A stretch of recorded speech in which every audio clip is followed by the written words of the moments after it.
Bulletin की शुरुआत करेंगे बड़ी खबर के साथ। मेरठ से बड़ी खबर, 5 बेटों ने मां को किया घर से बेघर। बेटे बहुओं ने पिटाई करके मां को घर से निकाल दिया। 2.5 करोड़ का मकान हड़पना चाहते हैं बेटे और बहू। एसएसपी कार्यालय पहुंची बेबस मां। अधिकारियों ने तत्काल कार्रवाई के दिए आदेश। थाना कोतवाली के सोहराब गेट का ये पूरा मामला बताया जा रहा है, जहां पर 5 बेटों ने अपनी वृद्ध मां को पीट कर घर से बाहर निकाल दिया। 5 बेटों ने मां को घर से बेघर किया। मेरठ से यह खबर सामने आई है। बेटे बहुओं ने पिटाई कर मां को घर से निकाला। इसके बाद पड़ोसियों ने शिकायत भी लगाई पुलिस पर, लेकिन कोई कार्रवाई नहीं की गई है इस मामले में। कलयुगी बेटे का ये कुकर्म, 5 बेटों ने मां को घर से बेघर कर दिया। जमीन जायदाद के चक्कर में अपने ही मां के पराए हुए 5 बेटे और उनकी बहुएं। एसएसपी कार्यालय पहुंची बेबस मां और उनसे अपनी शिकायत दर्ज कराई। ये एक्सक्लूसिव तस्वीरें आपको दिखा रहे हैं। इन तस्वीरों में देखिए किस तरीके से बिलखती हुई मां पुलिस के सामने रो रो कर अपनी व्यथा को बता रही है।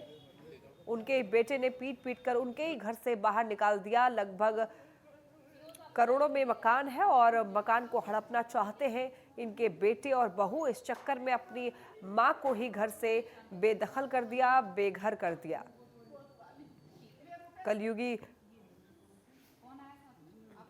कलयुगी बेटों का एक कुकर्म जो कि अपनी ही मां पर निकाला जा रहा है।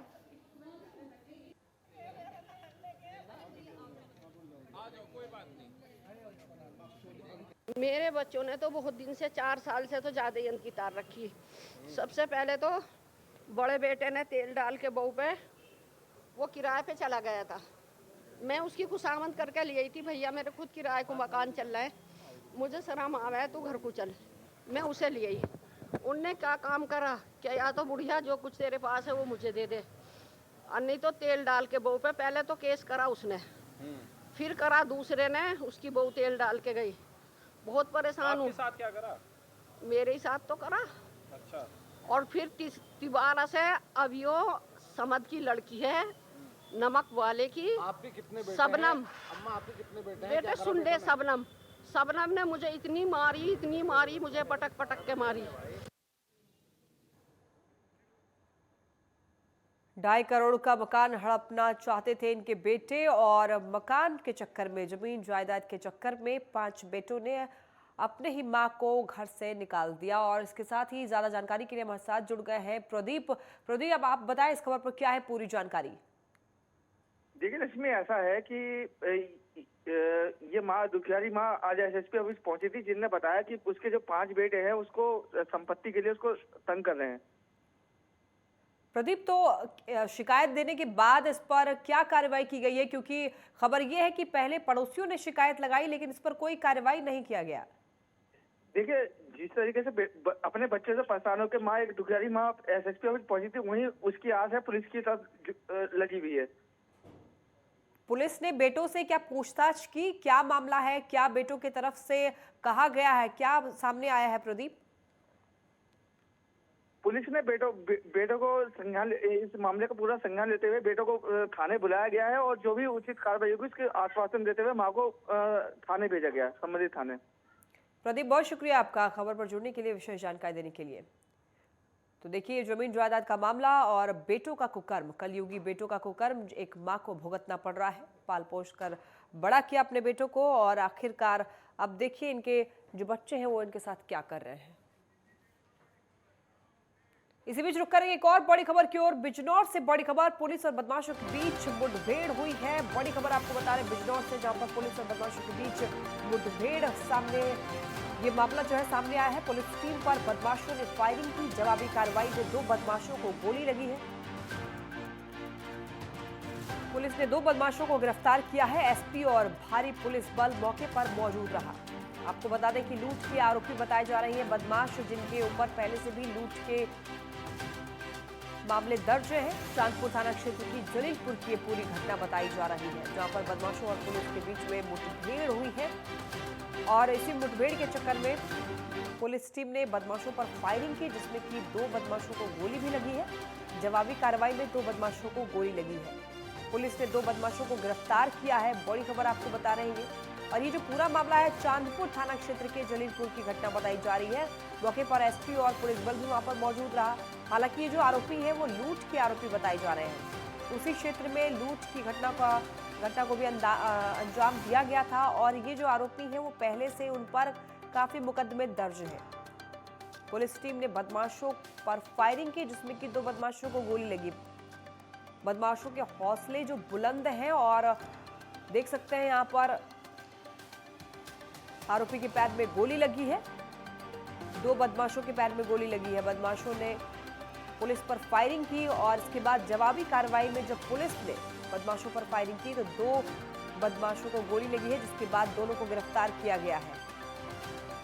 बिजनौर से ये बड़ी खबर आपको बता रहे हैं। पुलिस और बदमाशों के बीच मुठभेड़ जिसमें कि दोनों की तरफ से गोलियां चली हैं। पुलिस के जवाबी कार्रवाई में 2 बदमाशों को गोली लगी है, लेकिन दोनों बदमाशों की तरफ से भी फायरिंग की गई थी।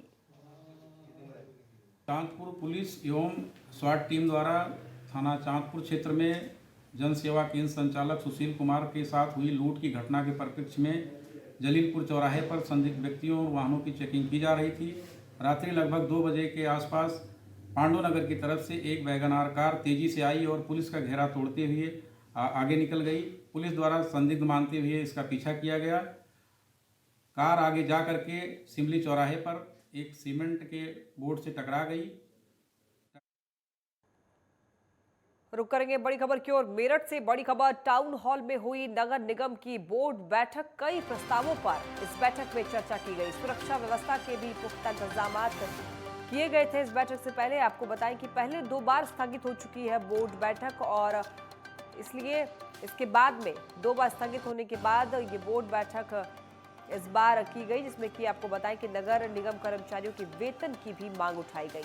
नगर आयुक्त और मेयर सुनीता वर्मा बोर्ड बैठक में मौजूद रही। टाउन हॉल में हुई नगर निगम की बोर्ड बैठक। मेरठ से आपको खबर बता रहे हैं, जहां पर टाउन हॉल में नगर निगम की बैठक हुई और बैठक में कई प्रस्तावों पर चर्चा की गई। आपको बताएं कि सुरक्षा व्यवस्था के लिए पुख्ता इंतजाम किए गए थे और साथ में आपको बताएं कि पहले 2 बार ये जो बैठक है बोर्ड की बैठक वो स्थगित हो चुकी थी और इसके बाद आज ये बैठक हुई, जिसमें कि कई मुद्दों पर चर्चा की गई। कई अहम मुद्दों पर, कई अहम प्रस्तावों पर चर्चा हुई और इस चर्चे में ये भी खास रहा कि आपको बताएं सुरक्षा व्यवस्था पर भी पुख्ता इंतजाम किए गए थे और साथ के साथ आपको ये खबर दें कि पहले 2 बार स्थगित हो चुकी थी बोर्ड बैठक, इसके बाद आज ये बैठक आयोजित की गई और नगर निगम के जो कर्मचारी हैं उनके वेतन की भी मांग उठाई गई इस बैठक में।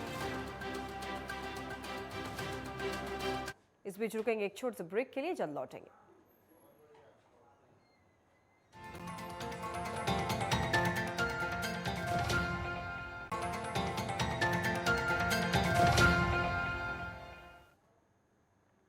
ब्रेक के बाद आपका स्वागत है। बढ़ते खबरों में आगे। ग्रेटर नोएडा के army institute of management and technology ने MBA 2018 और MBA 2019 बैच के छात्रों को डिग्री प्रदान करने के लिए 6ठा दीक्षांत समारोह आयोजित किया। इस समारोह में मुख्य अतिथि के रूप में मौजूद रहे जवाहरलाल नेहरू विश्वविद्यालय के कुलपति प्रोफेसर शांति श्री डॉक्टर पंडित और आपको बताएं कि guest of honour major Ranjit Goswami, global head corporate affairs Tata consultancy services limited मुख्य अतिथि द्वारा समारोह की शुरुआत दीप प्रज्वलन और सरस्वती वंदना से हुई। कुलपति professor Shanti Shri D Pandit JNU ने दीक्षांत समारोह की शुरुआत की घोषणा की, जिसके बाद AIMT की प्रगति report doctor air commodore doctor JK Sahu ने दी। कार्यक्रम में आए मुख्य अतिथि कुलपति professor Shanti Shri D Pandit JNU नई दिल्ली ने MBA 18 और MBA 19 बैच के छात्रों को डिग्रियां प्रदान की। छात्रों को उनके उत्कृष्ट शैक्षणिक प्रदर्शन के लिए chief of staff rolling trophy और अकादमिक एक्सीलेंस अवार्ड से सम्मानित किया। सम्मानित छात्रों में ज्योति बाला, परख अग्रवाल और हिमांशी नेगी को सर्वश्रेष्ठ छात्र के लिए COS all round rolling trophy से सम्मानित किया।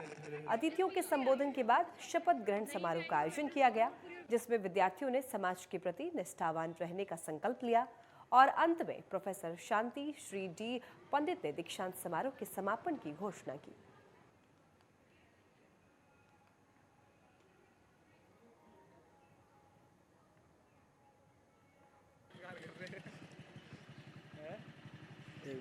नमस्कार, मैं army institute of management technology, ये बहुत अच्छा इंस्टीट्यूट है जो आर्मी वेलफेयर एसोसिएशन, एक प्राइवेट इंस्टीट्यूशन, बट आर्मी के साथ उनकी संबंध बहुत नज़दीक है। और यहाँ जो बच्चे पढ़ते हैं आर्मी, और वो बहुत इकोनॉमिकल एजुकेशन उनको देते हैं, और ये विद्या देने में बहुत बड़ी कार्यक्रम कर रहे हैं, बहुत अहम है। Army institute of management and technology greater Noida, ये एक इंस्टीट्यूट है जो हमारी इंडियन आर्म्ड फोर्सेस के जो बच्चे हैं उनको उच्च शिक्षा में देता है मैनेजमेंट और टेक्नोलॉजी में। और आज का उनका जो 2 बैचेस का पासिंग आउट है, और उसी के लिए हम लोग सारे यहाँ पे सेलिब्रेशन के लिए इकट्ठा हुए हैं। सर, आज बच्चों से मिले होंगे तो बच्चों का किस प्रकार से अनुभव कैसा लगा मिलकर? बहुत अच्छा लगा, बहुत एनर्जी बहुत हाई थी सारे बच्चों की। और पासिंग आउट का दिन बड़ा ख़ास होता है किसी भी स्टूडेंट के लिए, फैकल्टी के लिए, उनके माँ बाप के लिए। उस एनर्जी के साथ सेलिब्रेशन में बहुत मज़ा आया। देखिए, ये हमारी army institute of management and technology है। यहाँ पर हमने BBA और MBA के प्रोग्राम कोर्स करते हैं।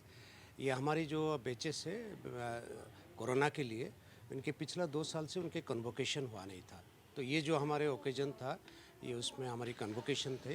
तो 2 बैच जो है 2018 से 20 जो बैच पास के, और 2019 से 21 वाला जो बैच पास के, आज उनकी कन्वोकेशन थे। और ये कन्वोकेशन के लिए चीफ गेस्ट हमारे जवाहरलाल नेहरू यूनिवर्सिटी के वाइस चांसलर डॉक्टर शांति श्री डी पंडित वो आए थे। यूपी समेत पूरे उत्तर भारत पे सर्दियों ने दस्तक दे दी है। सर्दियों में गरीब और वंचित वर्गों का रात गुजारना मुश्किल हो जाता है। फिरोजाबाद में वंचितों और रेड़ा, रिक्शा और ठेला चलाने वालों को काफी दिक्कतों का सामना करना पड़ रहा है। उन्होंने सर्द रातों में होने वाली दिक्कतों का खुद बयां किया है।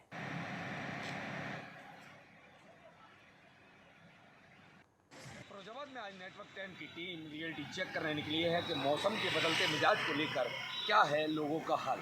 बिल्कुल जिस तरीके से हम फिरोजाबाद के सवासराय पर खड़े हैं, और आज हमने जो गरीब तबके के रिक्शे और ठेले चालकों को हाल देखा, वो कहीं ना कहीं तस्वीरों में आपको भी दिखाई दे रहा है। कहीं ना कहीं इस बात को लेकर नगर निगम को भी चिंता होनी चाहिए कि मौसम ने एकदम से जो करवट ली है, कहीं ना कहीं वो चिंता का विषय ज़रूर है। अब ऐसे में बड़ा सवाल ये है, क्या नगर निगम इन गरीब तबके के लोगों के लिए कोई इंतजामात जल्द से जल्द कर पाता है कि नहीं। अपने सहयोगी मोहित शर्मा के साथ मुकेश कुमार बघेल, नेटवर्क 10 न्यूज़, फिरोजाबाद। शामली के भैंसवाल गांव में आंगनबाड़ी कार्यकर्ताओं की ओर से भ्रष्टाचार का मामला सामने आया है। सोशल मीडिया में एक वीडियो वायरल हो रहा है जिसमें कि आंगनबाड़ी कार्यकर्ता बच्चों के पोषण के लिए मिलने वाले राशन को चक्की में बेचती हुई नजर आ रही हैं। ग्राम प्रधान और ग्रामीणों ने इसकी शिकायत आंगनबाड़ी के एरिया इंचार्ज ममता खोखर से की। आरोप है कि कार्रवाई करने की बजाय ममता खोखर वीडियो बनाने को लेकर ग्रामीणों से भीड़ पड़ी। वही जिला इंचार्ज बाबर खान तक बात जाने पर भी कोई नतीजा अभी तक फिलहाल नहीं निकला है। और इसके बाद ग्रामीणों ने जिलाधिकारी जसजीत कौर से इस मामले की शिकायत की। डीएम ने मामले की जांच के लिए तहसील और ब्लॉक स्तर पर अधिकारियों की टीम गठित करने की बात कही है।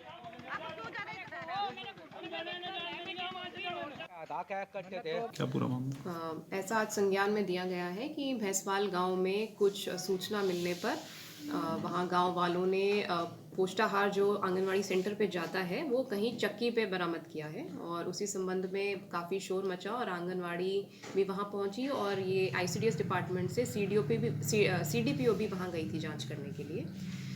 इस वीडियो का और बाकी तथ्यों का संज्ञान लेते हुए एक जांच कमेटी मेरे द्वारा आज बना दी जाएगी, जिसमें हमारे तहसील के और ब्लॉक के कर्मचारी रहेंगे, ICDS विभाग के अधिकारी नहीं। बदायूं के मूसाझाग थाना क्षेत्र में पुरानी रंजिश के चलते हिंदू सेवा दल के जिलाध्यक्ष प्रदीप कुमार की हत्या कर दी गई। हत्या के बाद पूरे गांव में सनसनी फैल गई। वहीं मौके पर पहुंची बदायूं SSP ने मौके का जायजा लिया। बता दें कि बीते दिनों मृतक का राशन की दुकान पर कोटदार से विवाद हुआ था, जिसके बाद अब उसकी हत्या कर दी गई है। बहरहाल पुलिस ने पूरे मामले की जांच शुरू कर दी है। जनपद बदायूं के गिधौल ग्राम से 1.5 किलोमीटर पहले गिधौल निवासी प्रदीप कुमार, जिनकी उम्र लगभग 30 वर्ष है, प्रदीप कुमार कश्यप, आज प्रातः उनकी सफारी गाड़ी और वहीं पे सफारी गाड़ी के पास ही उनकी डेड बॉडी और तमंचा मौके से मिला है। और सर पे गोली के निशान हैं। ऐसा लग रहा है कि किसी ने गोली मार करके हत्या की है। परिजनों से तहरीर ली जा रही है।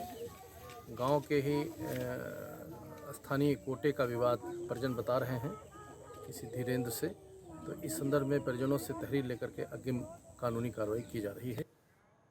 यूपी की शाहजहांपुर जेल में पाठशाला लगाकर कैदियों को पढ़ाया जा रहा है। जेल में बंद कैदियों को हाई स्कूल, इंटर, बीए और एमए की परीक्षा पास कराने के लिए जेल में क्लास लगाए जा रहे हैं और इसके बाद कैदियों को पढ़ाया जा रहा है। इन तस्वीरों में भी आप देख सकते हैं कि बाहर से शिक्षक आए हुए हैं पढ़ाने के लिए इनको, और कैदी अंदर बैठ करके पढ़ाई कर रहे हैं। जेल प्रशासन द्वारा जेल में बंद कैदियों को परीक्षा में टॉपर बनाने के लिए शिक्षकों को बाहर से बुलाकर जेल में ट्यूशन दी जा रही है। जेल अधीक्षक मिजाजी लाल ने बताया है कि उनकी जेल में बंद कैदी भी अब हाई स्कूल, इंटर और बीए में टॉप करेंगे। कारागार में अन्य कार्यक्रमों के साथ साथ बंदियों की शिक्षा और साक्षरता पर भी विशेष ध्यान दिया जा रहा है। इसके लिए बाहर से अध्यापक संबद्ध कराए गए हैं, साथ ही कारागार में विभाग की तरफ से अध्यापक नियुक्त हैं और जो बंदी शिक्षण कार्य में प्रशिक्षित हैं उनको इस कार्य के लिए लगाया गया है। खबर फिरोजाबाद के सिरसागंज से है, जहां पर 11,000 लाइन के तार टूटने से लकड़ी की बनी दुकान में आग लग गई, जिससे कि दुकानदार को काफी नुकसान हुआ है।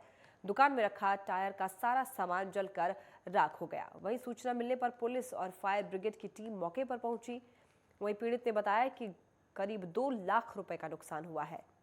हालांकि इस घटना में किसी जानमाल का नुकसान नहीं हुआ है, लेकिन पुलिस और फायर ब्रिगेड ने मौके पर पहुंचकर काफी कड़ी मशक्कत के बाद आग पर काबू पाया। लेकिन फायर ब्रिगेड जब तक पहुंची तब तक दुकान में रखा सारा सामान जल चुका था, जलकर राख हो चुका था।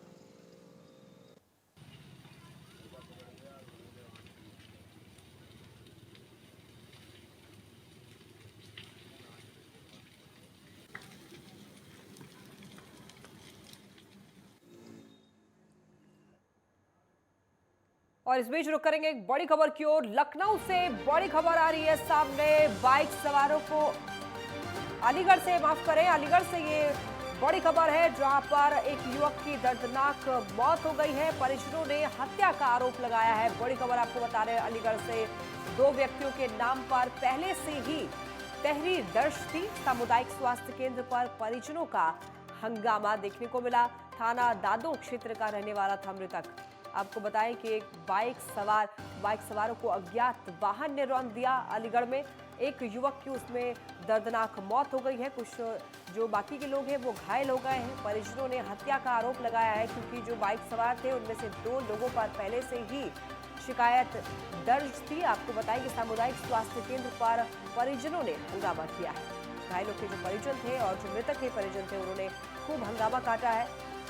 बाइक सवारों को अज्ञात वाहन ने रौंदा, जिसमें से एक की मृत्यु हो गई और एक घायल भी हो गया। आपको बताएं कि घायलों के जो परिजन थे वो वहां पर पहुंचे सामुदायिक स्वास्थ्य केंद्र पर और जमकर बवाल काटा। परिजनों का कहना है कि ये महज एक एक्सीडेंट नहीं बल्कि जानबूझकर हत्या की गई है। थाना दादो क्षेत्र का रहने वाला था मृतक और इस क्षेत्र के जो निवासी हैं, उनके परिजन हैं, आसपास के लोग हैं, वो एक साथ इकट्ठा होकर के खूब बवाल काटा है इन्होंने और हत्या का आरोप लगाया है।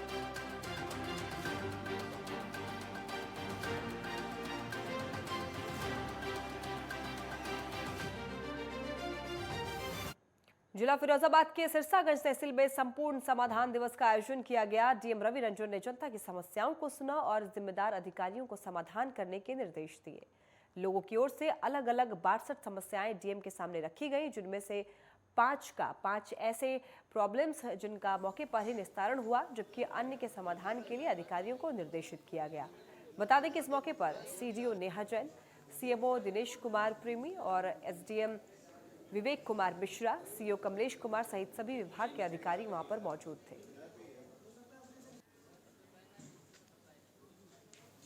देखिए, आज यहाँ पे कुल मिला के 62 शिकायतें आई और जिसमें से 5 का निस्तारण मौके पे कर दिया गया है। 3 के लिए टीम्स गई हैं, बाकियों में भी टीम्स को निर्देशित किया गया है कि इसमें त्वरित निस्तारण गुणवत्तापूर्ण करें। सर, ये शिकायतें आ रही है, कितने दिन में निस्तारण की जा सकती है? जी, ये 15 दिनों में है और इसमें गुणवत्तापूर्ण हिसाब होता है। बुलेटिन में फिलहाल के लिए बस इतना ही। आप देखते रहिए नेटवर्क 10। जय हिंद।